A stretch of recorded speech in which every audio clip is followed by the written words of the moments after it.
Let's make news at 6. भारतीय share बाजार ने नए साल के दूसरे कारोबारी दिन शानदार प्रदर्शन किया। पीएसयू सेंसेक्स 573 अंकों की छलांग लगाकर 85,762 पर बंद हुआ, जबकि एनएसई निफ्टी ने नया उच्च स्तर रिकॉर्ड छूते हुए 182 अंकों की बढ़त के साथ 26,328 पर कारोबार समाप्त किया। दिन के दौरान निफ्टी 26,340 तक पहुंचा था। ये तेजी ज्यादातर सेक्टर्स में हुई खरीदारी और सकारात्मक वैश्विक संकेतों से आई, जिससे निवेशकों का विश्वास मजबूत हुआ और बाजार हरे निशान में बंद हुआ। सोने चांदी की कीमतों में लगातार 3 दिन की गिरावट के बाद 2 जनवरी को एक बार फिर तेजी देखने को मिली है। India Boolean and jewellers association के मुताबिक 24 कैरेट सोने का भाव 10 ग्राम पर 954 रुपए बढ़कर 1,34,415 रुपए हो गया।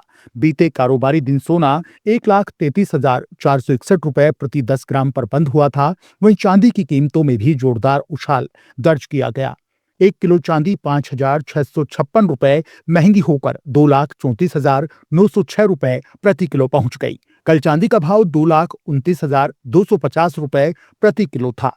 गौरतलब है कि इससे पहले 29 दिसंबर 2025 को सोना और चांदी दोनों ने ऑल टाइम हाई का रिकॉर्ड बनाया था। उस दिन सोना 1,38,161 रुपए प्रति 10 ग्राम और चांदी 2,43,483 रुपए प्रति किलो तक पहुंच गई थी।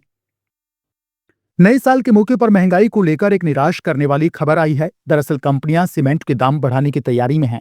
डेटा एनालिटिक्स कंपनी कॉन्जेसिस की रिपोर्ट के अनुसार सीमेंट कंपनीज दक्षिण भारत में सीमेंट के दाम बढ़ाएंगी। इनमें आंध्र प्रदेश और तेलंगाना और अन्य राज्य शामिल हैं। बताया जा रहा है कि सीमेंट की हर बोरी पर 20 से 30 रुपए की बढ़ोतरी हो सकती है। इस खबर के बाद सीमेंट शेयरों में तेजी देखने को मिल रही है।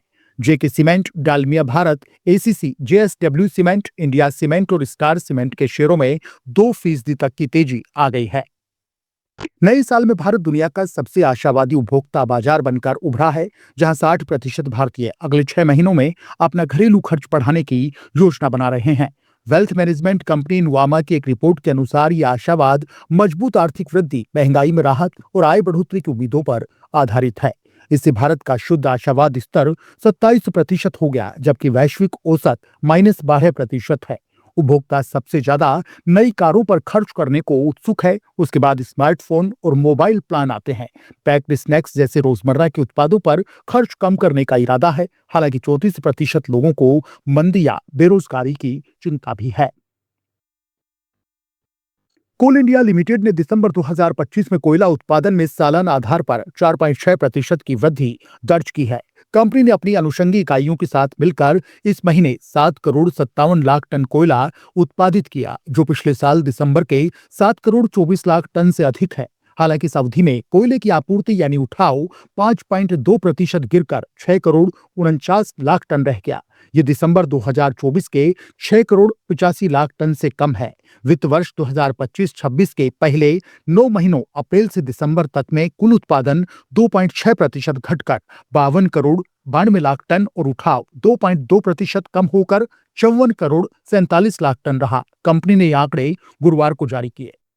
गिग वर्कर्स की हड़ताल के बाद भारत में अल्ट्रा फास्ट डिलीवरी मॉडल और राइडर्स की सुरक्षा पर बहस तेज हो गई। जोमेटो के सीईओ दीपेंद्र गोयल ने सोशल मीडिया पर स्पष्ट किया कि उनकी 10 मिनट डिलीवरी सेवा राइडर्स पर दबाव नहीं डालती, बल्कि नजदीकी स्टोर्स और मजबूत इंफ्रास्ट्रक्चर पर आधारित है। उन्होंने बताया कि राइडर्स के ऐप में कोई टाइमर नहीं होता और औसत गति मात्र 15 किलोमीटर प्रति घंटा रहती है। गोयल ने सभी पार्टनर्स का इंश्योरेंस और देरी पर कोई जुर्माना न होने की बात दोहराई। साथ ही गिग वर्क को अस्थायी काम बताते हुए शोषण के आरोपों को खारिज किया। हड़ताल के बावजूद नए साल पर सेवाएं सामान्य रही, लेकिन बेहतर वेतन और सुरक्षा की मांगें चर्चा में बनी हुई हैं।